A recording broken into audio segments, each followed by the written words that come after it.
आज के इस खास विश्लेषण में हम एक ऐसे विषय पर बात करने वाले हैं जो सीधे तौर पर हमारे और हमारे समाज के भविष्य से जुड़ा है। देखिए, जनन स्वास्थ्य या रिप्रोडक्टिव हेल्थ सिर्फ बायोलॉजी की किताब का कोई चैप्टर नहीं है। ये एक ऐसा मुद्दा है जो देश की नींव तय करता है। तो चलिए, बिना किसी देरी के इस बेहद महत्वपूर्ण विषय की चुनौतियों और हमारी रणनीतियों को जरा करीब से समझते हैं।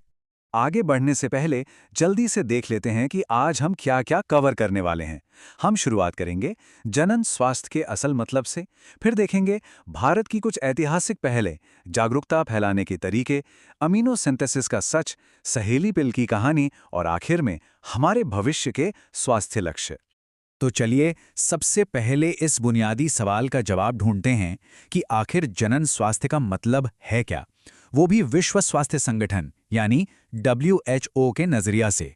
अक्सर लोग सोचते हैं कि अगर कोई शारीरिक बीमारी नहीं है तो मतलब हम स्वस्थ हैं, लेकिन WHO की परिभाषा काफी दिलचस्प और व्यापक है।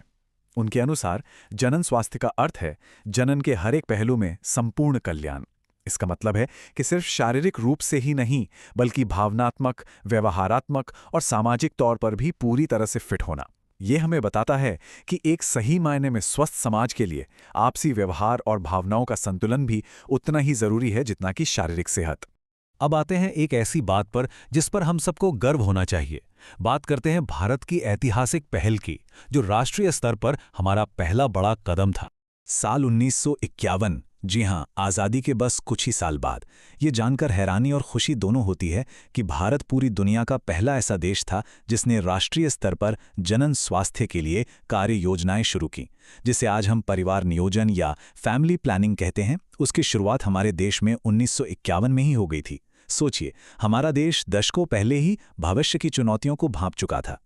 और 1951 वाली वो शुरुआत वहीं नहीं रुकी। वक्त के साथ वो इवॉल्व हुई और आज हम इसे RCH यानी जनन एवं बाल स्वास्थ्य सेवा कार्यक्रम के नाम से जानते हैं। ये आज के समय का एक बहुत ही व्यापक प्रोग्राम बन चुका है, जो सिर्फ प्रजनन स्वास्थ्य तक सीमित नहीं है, बल्कि बच्चों के स्वास्थ्य और उनके पूरे विकास को भी अपने दायरे में लेता है। इस RCH प्रोग्राम का फोकस आखिर है क्या? मुख्य रूप से इसके दो बड़े लक्ष्य हैं। पहला, समाज में जनन संबंधी अलग अलग पहलुओं के बारे में बड़े पैमाने पर जागरूकता पैदा करना, और दूसरा, सिर्फ बातें नहीं बल्कि ग्राउंड लेवल पर मेडिकल सुविधाएं और एक मजबूत सपोर्ट सिस्टम देना, ताकि एक स्वस्थ समाज का निर्माण सच में हो सके। अब सवाल ये उठता है कि इतनी बड़ी आबादी में ये जागरूकता फैलेगी कैसे? चलिए देखते हैं कि समाज को सशक्त बनाने के लिए शिक्षा और जागरूकता कैसे काम करती है। देखिए, इन बड़े लक्ष्यों को हासिल करने के लिए मुख्य रूप से दो बहुत ही प्रैक्टिकल कदम उठाए जाते हैं। पहला है दृश्य श्रव्य माध्यम, यानी टीवी, रेडियो और पोस्टर्स का जमकर इस्तेमाल करना। इससे जानकारी गांव-गांव तक पहुंचती है। और दूसरा कदम, जो आने वाली पीढ़ियों के लिए सबसे अहम है, वह है स्कूलों में यौन शिक्षा को बढ़ावा देना। इसे एक सुव्यवस्थित तरीके से शामिल किया गया है ताकि युवाओं को सही समय पर सही मार्गदर्शन मिल सके। स्कूली स्तर पर यौन शिक्षा क्यों जरूरी है? क्योंकि ये युवाओं को जनन अंगों के बारे में एकदम सटीक और वैज्ञानिक जानकारी देती है, किशोरावस्था के दौरान होने वाले शारीरिक बदलावों को समझने में मदद करती है और सुरक्षित यौन संबंधों के प्रति जागरूक करती है। सबसे बड़ी बात, यह हमारी युवा पीढ़ी को समाज में फैले मिथकों, अंधविश्वासों और गलत धारणाओं के जाल में फंसने से बचाती है, क्योंकि सही जानकारी ही हमारा सबसे बड़ा बचाव है ना? आइए अब एक बहुत ही गंभीर और संवेदनशील मुद्दे पर बात करते हैं। अमीनो सिंथेसिस एक ऐसी मेडिकल तकनीक जिसके उपयोग भी हैं और भयंकर दुरुपयोग भी। तो ये अमीनो सिंथेसिस आखिर है क्या? आसान भाषा में समझें तो ये एक बहुत ही एडवांस्ड मेडिकल टेस्ट है। इसमें मां के गर्भ में पल रहे भ्रूण की चारों ओर मौजूद तरल पदार्थ, जिसे एमनियोटिक फ्लूइड कहते हैं, उसकी जांच की जाती है। इसका असली और पवित्र मकसद था डाउन सिंड्रोम जैसी गंभीर जेनेटिक बीमारियों का जन्म से पहले ही पता लगाना। विज्ञान के नजरिए से सोचिए तो ये एक चमत्कार से कम नहीं है, जो कई परिवारों को जीवन भर की पीड़ा से बचा सकता है। लेकिन कहानी का एक दूसरा बेहद अंधकारमय पहलू भी है। जहां एक तरफ इस तकनीक का मकसद आनुवांशिक बीमारियों का पता लगाकर जीवन बचाना था, वहीं इसका भयंकर दुरुपयोग होने लगा।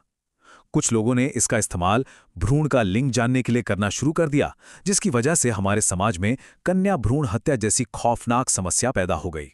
ये एक क्लासिक उदाहरण है कि कैसे मेडिकल साइंस के एक वरदान को इंसानी लालच ने एक अभिशाप बना दिया। जाहिर है, इस स्थिति को ऐसे ही नहीं छोड़ा जा सकता था। समाज के संतुलन को बचाने के लिए एक सख्त कदम उठाना नितांत आवश्यक था। इसीलिए भारत सरकार ने कन्या भ्रूण हत्या को रोकने के लिए लिंग जांच के उद्देश्य से इस तकनीक के इस्तेमाल पर पूरी तरह से कानूनी प्रतिबंध लगा दिया।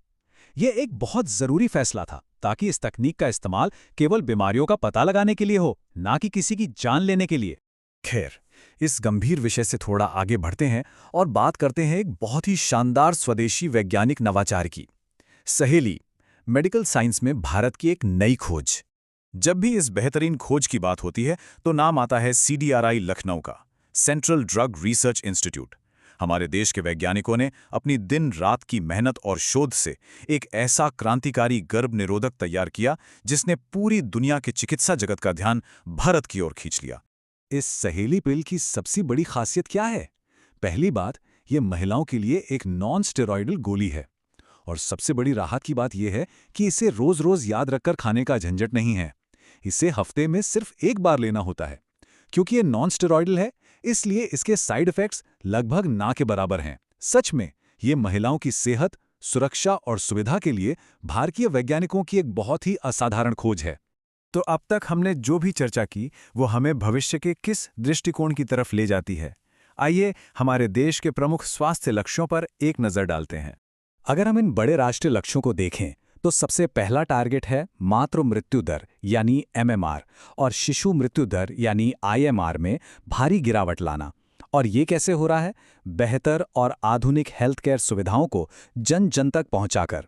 दूसरा बड़ा लक्ष्य है STIs यानी यौन संचारित रोगों को कंट्रोल करना, जिसके लिए लगातार शिक्षा और जागरूकता अभियान चलाए जा रहे हैं। और तीसरा, जो देश के विकास के लिए सबसे अहम है, वो है जनसंख्या प्रबंधन। लोगों को छोटे परिवार के फायदे समझाना इसका एक बहुत ही जरूरी हिस्सा है।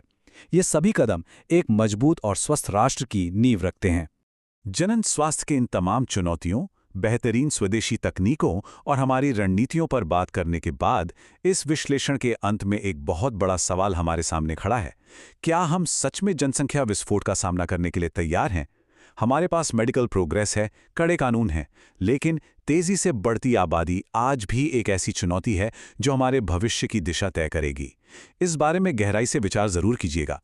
आज के इस एक्सप्लेनर में हमारे साथ जुड़ने के लिए बहुत बहुत शुक्रिया।